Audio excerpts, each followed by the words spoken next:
voiture, on t'as dit que c'est MC.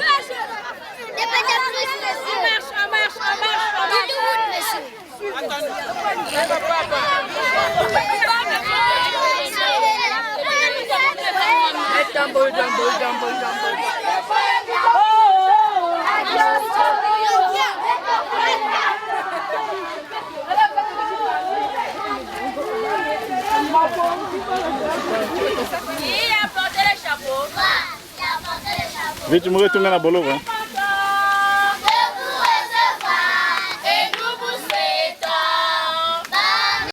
Nous sommes très contents. Hey, le parti de vous recevoir et nous vous souhaitons bonne arrivée à notre école et dans le château.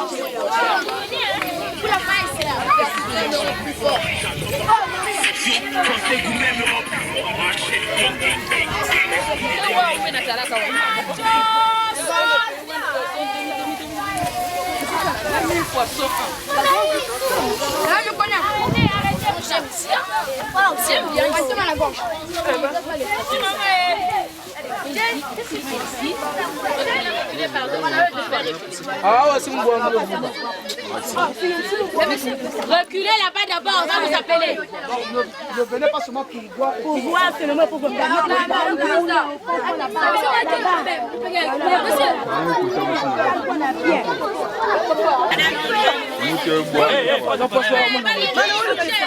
c'est bon, c'est bon.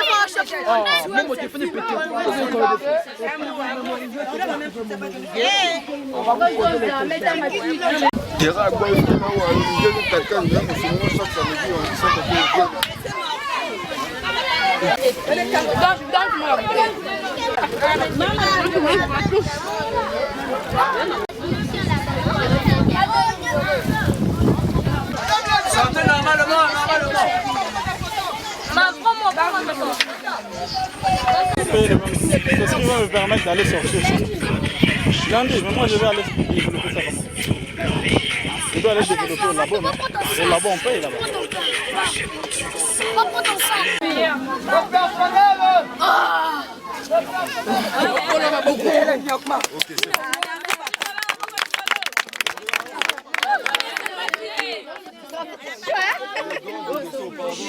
Nous aussi on a vu plus les esclaves plutôt de Luango. Parce que ici vous êtes à la capitale de Luango, Diosso c'est la capitale de Luango. Donc les esclaves plutôt de Luango jusqu'à les faire traverser. Donc les esclaves pour ne pas se faire embarquer nous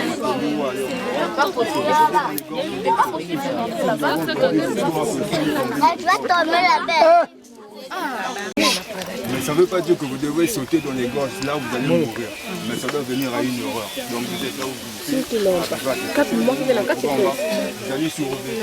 Et à l'époque, nos mamans n'avaient pas l'eau. Donc le village de Diosso n'avait pas l'eau. Les gens descendaient dans les gorges pour aller prendre l'eau. Donc c'est nos grands-pères là qui quittaient beaucoup là-haut, qui descendaient, qui tombaient jusqu'à les gorges. Et c'est ce qui faisait en sorte qu'ils ne mouraient pas. Et ça c'est beaucoup de les gorges, il y avait si les gens viennent mourir ici, donc ils avaient déjà un problème.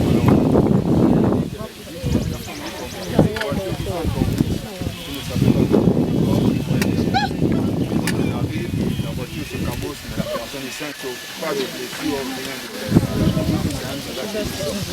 vous avez des problèmes qui vous concernent, pour vous créer des problèmes, je ne sais pas quoi, vous prenez ce qu'on appelle traditionnel, le vin rouge, le macaron, vous venez l'encaisser, à travers cela, vous allez connaître la suite de vos problèmes. Donc c'est un endroit de sirène, mais ces sirènes n'aiment pas le son. Et le village de Diosso s'appelle Diosso. Pourquoi? Auparavant, il y a eu deux esclaves qui se sont retrouvés dans les gorges. Donc avec toute cette accouplement-là, qui ont fait surface ici à Diosso. Mais vu qu'à Diosso, il n'y avait encore personne, alors ils ont donné le village de Diosso à Boali. Boali, c'est en Guinée. Deux personnes. Boali, oui, on a fait ça en histoire. Boali, deux personnes. Alors c'est les Portugais qui sont arrivés, qui ont vu ces deux personnes-là. Ces deux personnes ont dit, nous sommes qu'à deux. Donc Boal, Boubat, Boal. Le chien de Boal. Nous sommes tous à deux. Et les Portugais traduisent le deux en Doche. Doche personne. Et à leur tour, ils ont voulu recruter Doche, ils ont dit Josh. Et c'est ce qui a fait Diosso.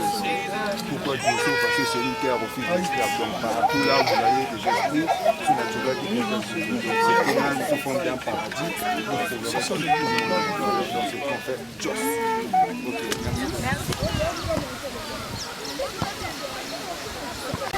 Ok, merci.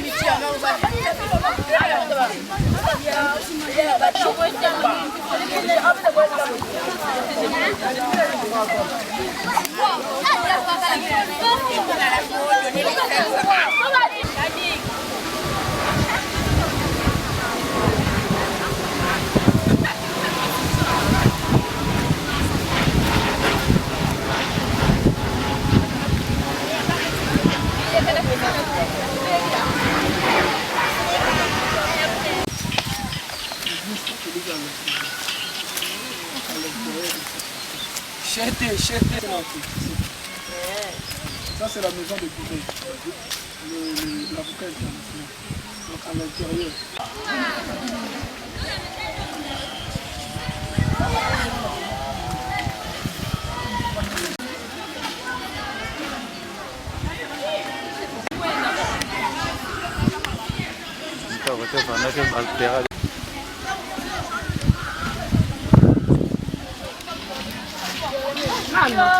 C'est flou, mais ça fait quand même un peu.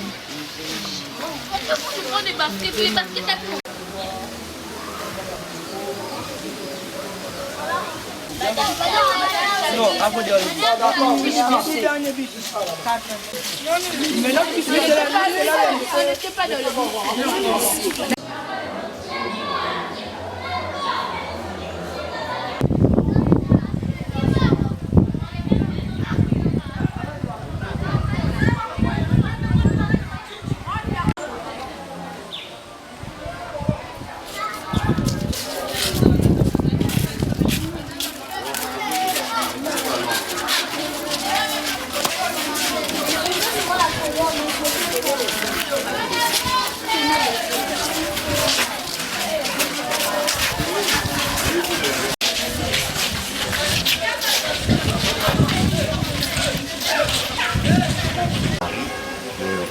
Et moi je suis son second.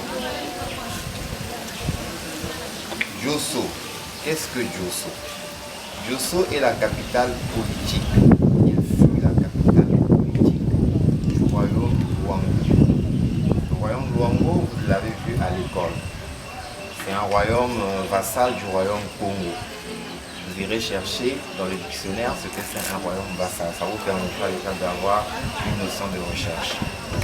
Donc, ce royaume s'est rendu tristement célèbre parce qu'il était une plaque tournante de l'esclavage. On reçoit des gens qui quittent de loin pour venir voir ce qu'il y a ici, parce qu'ils entendent parler de cette petite bourgade, de cette cité qui est un peu loin, autour de 26 km de Pointe-Noire. Ce qui est lié à et quand on parle du royaume Luango, le royaume est dirigé par qui? Et pour mettre un peu ce terme, on n'est pas déjà allé mettre la charge avant les deux. Diosso, capitale politique, et la légende. Et voilà, vous m'avez laissé reprendre. Donc c'est comme Diosso. Diosso serait créé par deux pêcheurs. Diosso, tiré du portugais, Los. D'où son nom, en langue du Wali. On peut encore dire Diosso, tout comme on peut en siècle. Donc on n'a pas eu besoin d'apprendre ça par nous-mêmes déjà.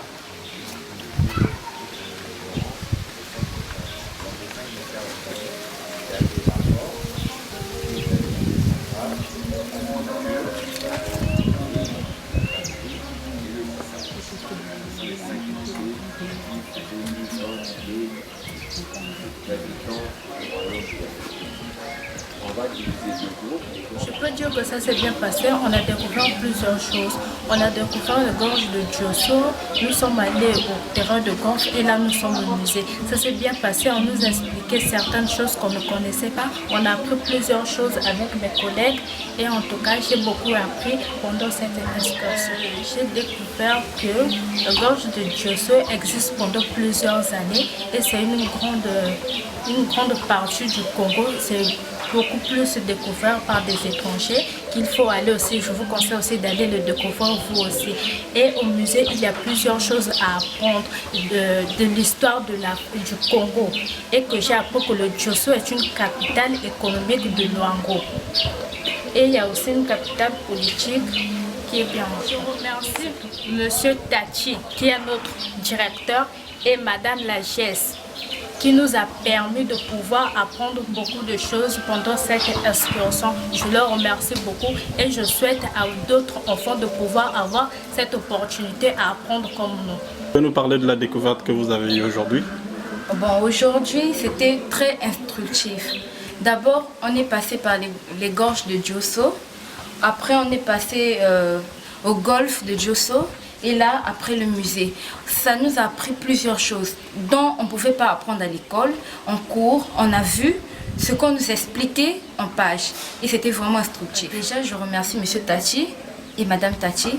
Déjà, c'était une très bonne idée parce que ce qui est écrit et le visuel n'est pas la même chose. Car le visuel est plus important. Et on nous a expliqué d'autres choses qu'on n'a pas vues en classe. Donc, on a vu les réalités du Congo. On a vu ce qu'on nous disait en classe. On ne comprenait pas vraiment ce qu'on nous disait. Mais après, voir la vue est plus importante que l'écrit. D'accord. Déjà, ce n'est pas de leur faute. Je peux le dire. Mais déjà, la prochaine fois, je leur conseille de revenir. De venir et de voir par eux-mêmes les explications que le professeur nous a dit. Déjà, on a découvert plusieurs choses. On a découvert des explications qui n'étaient pas dans des livres, des explications qu'on ne nous a jamais dit, qu'on n'a jamais vu, les réalités du pays. Merci.